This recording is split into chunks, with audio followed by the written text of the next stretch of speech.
2nd Armored Division. And our boss, General Palmer. Quite an outfit. Tanks, infantry, artillery, and engineers.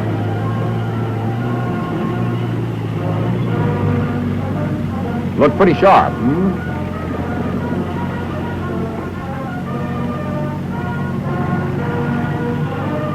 It's our last show in the States. We were alerted a couple of days ago. One of the new men, a joker, put an open letter on the bulletin board. A letter to Uncle Joe. Funny, history seems to repeat itself. About 10 years ago, there was another dictator named Adolf. He, too, thought he had the world in his pocket. I had just joined the 2nd then at Fort Benning. We were starting to organize. Don't ask me with what. Our guns were made of wood. When it came to tanks, we had to use our imagination. You couldn't kill a fly with the armor we had. But as supplies started pouring in, it began to look like the real thing. We were really training now. You've heard of Georgie Patton? He was our CG. With him around, you just kept going. Rather, it looked as if the training would never end. Was he proud of us the way we came through those maneuvers in Louisiana and Carolina?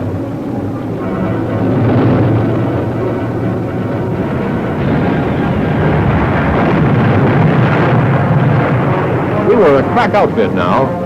They called us Hell on Wheels.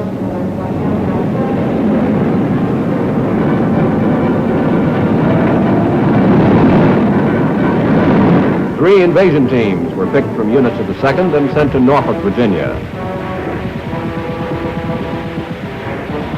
We practiced amphibious landings until water ran out of our ears.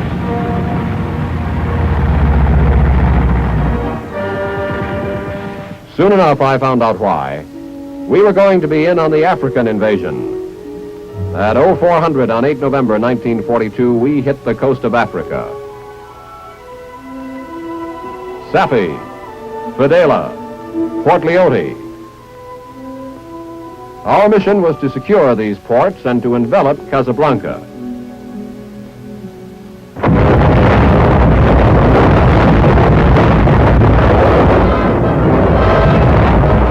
It looked a lot different from the movies.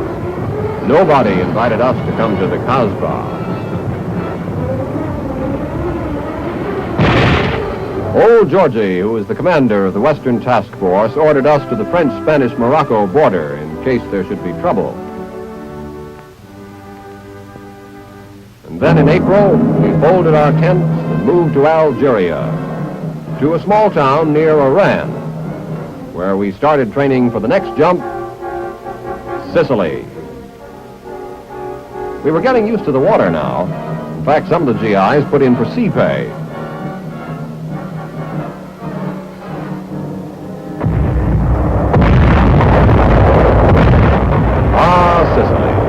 The traveler gets a friendly welcome as he arrives at its sunny shores.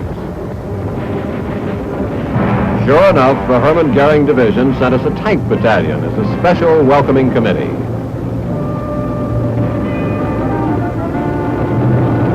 But we knocked the H out of Hermann. The 14th and the 78th Field did a swell job there.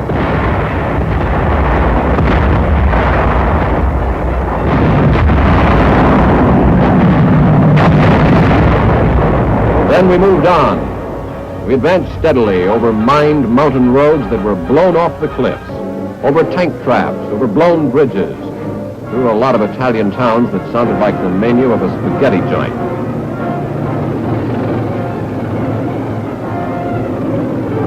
Until we reached the end of the road, Palermo, the last dish on that Italian menu. After setting up the administration of the western part of the island, we took another boat ride. Arriving in England a short time later, the first combat-tested armor to hit Great Britain. There was something in the air. We knew the big show in France was about to pop, and we were going to be in it. You could almost smell it, because the training was stepped up. Because a lot of big boys came to visit us, even Mr. Great Britain himself. And then one morning in June, we were on the water, getting our last-minute briefings. The date was D-Day +3. Omaha Beach was a lot different from Omaha, Nebraska. I'll take Nebraska anytime.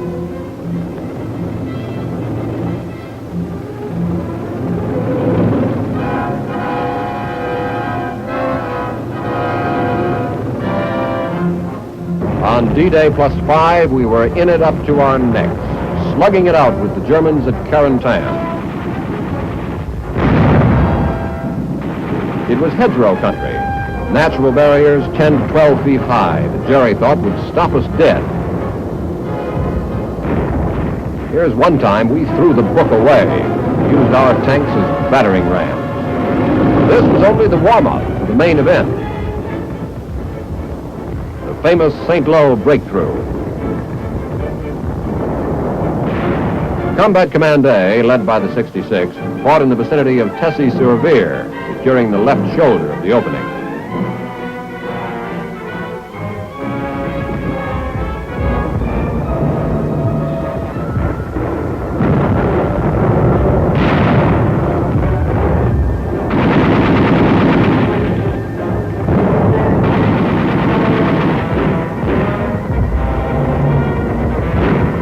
The 67th, meanwhile, spearheaded CCB's drive toward Surences, cutting off the withdrawal of the Germans in that area.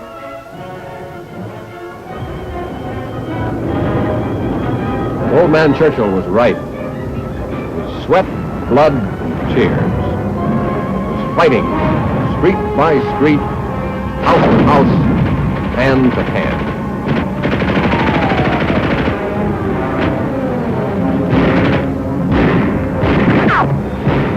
Jerry's reaction to our breakthrough was to counterattack in the Mortain-Barrington area.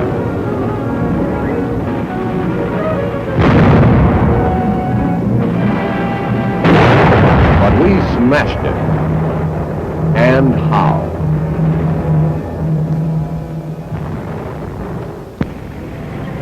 We were picking up speed now. We started chasing Jerry to the Seine, taking thousands of prisoners.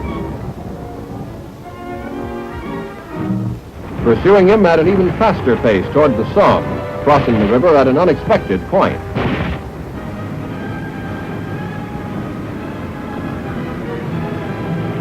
Here was one time we caught him with his panzers down.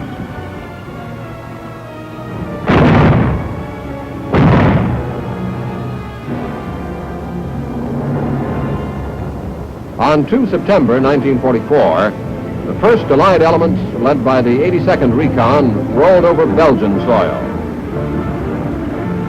Driving across to the Dutch border, we bridged the Albert Canal, pushing north on a line through Sittard.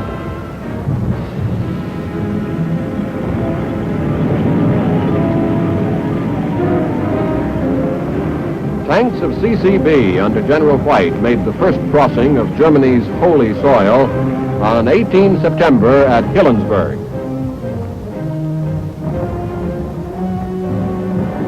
The holiness of the German fatherland became even more soiled when we crossed their border for the second time on October 3rd. It was like taking an obstacle course all over again, only this time it was the real thing and on Jerry's home ground. He was well dug in at the Siegfried Line, the famous impregnable West Wall. We went in after him. We were part of the 9th Army. Combat Command B assisted in capturing Pallenberg-Uvac, while CCA moved to the south and took a couple of other crouch towns after heavy fighting.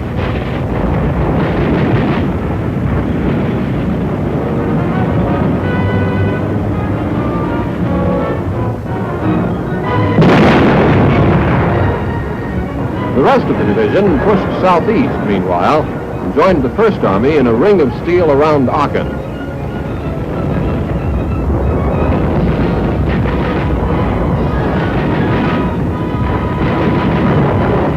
Late in November, we resumed the offensive, moving further east and south.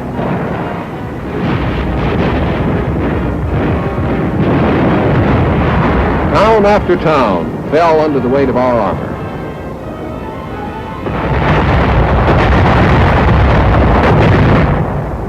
But Jerry had still another trick up his sleeve. The famous Battle of the Bulge began. The last desperate effort of the German war machine. Adolf ordered his boys to do or die.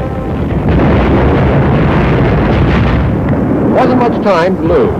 They had ripped our lines wide open at the Ardennes. We raced south to Ciney in Belgium and tore into their 2nd Panzer Division.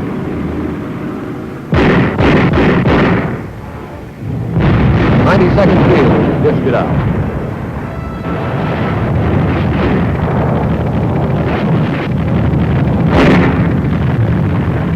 We cut the westernmost prong of their assault wedge to pieces, destroying hundreds of their vehicles, including 81 tanks. Monty of Alamein wrote us a fan letter for this job.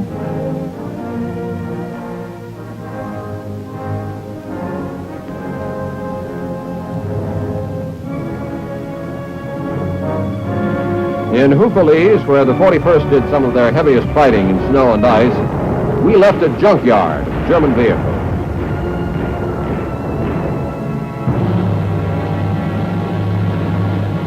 We were sure tired when we met Patton's Third Army. Tired, but happy. It meant the western half of the Bulge was sealed off. That phase of the campaign was over. After a short period of regrouping, we started the new offensive by crossing the Rohr River. Goldenhausen, Kreppel, Erdingen. We never knew where Jerry was. Was he waiting behind that corner? Wherever he was, we hit him.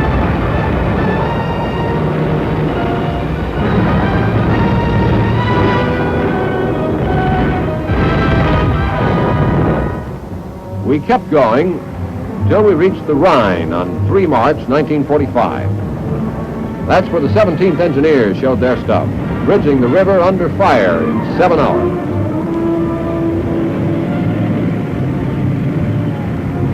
Breaking out of the Rhine bridgehead, we hit the Autobahn highway southwest of Beckum, cutting off Jerry's main artery of supply between Berlin and the Ruhr. At Lippstadt, we linked up with elements of the 3rd Armored Division, closing the trap on Germany's most vital industrial area. Jerry was losing his cockiness now.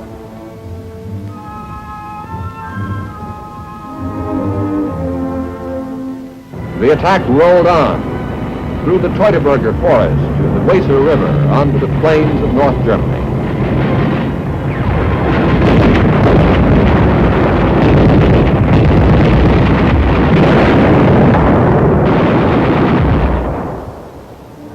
At Immendorf, the Hermann Goering Works fell into our hands. It was the beginning of the end for Jerry. On April 12th, we reached the Elbe, the Endstation, as they called it. We had overrun an area of 3,000 square miles, taken 45,000 prisoners, captured some big cities like Magdeburg.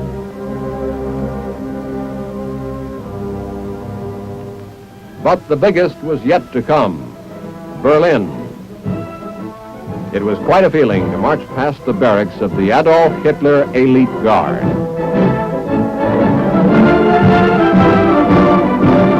We were the 1st Division in Berlin. Our job was to provide security for the American sector of the city and furnish the honor guard for the Potsdam Conference.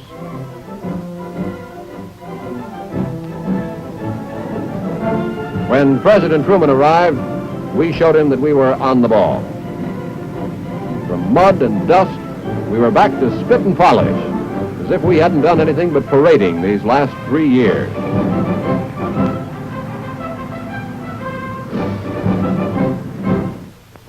And then finally came that day in '45, when after 2 amphibious assaults, 7 major campaigns, the outfit started on its way home.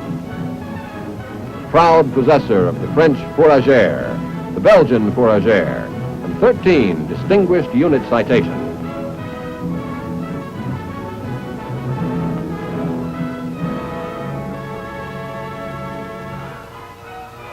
Back in the States, we took up our peacetime duties at Fort Hood, Texas.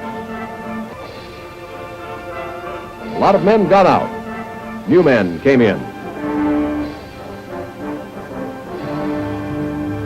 As the world situation grew tense, it was out of the barracks and into the field again.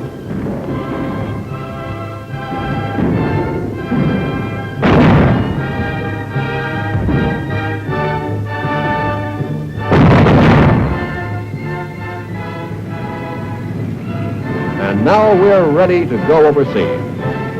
With new weapons, new men, but with a fighting spirit that isn't new for this outfit.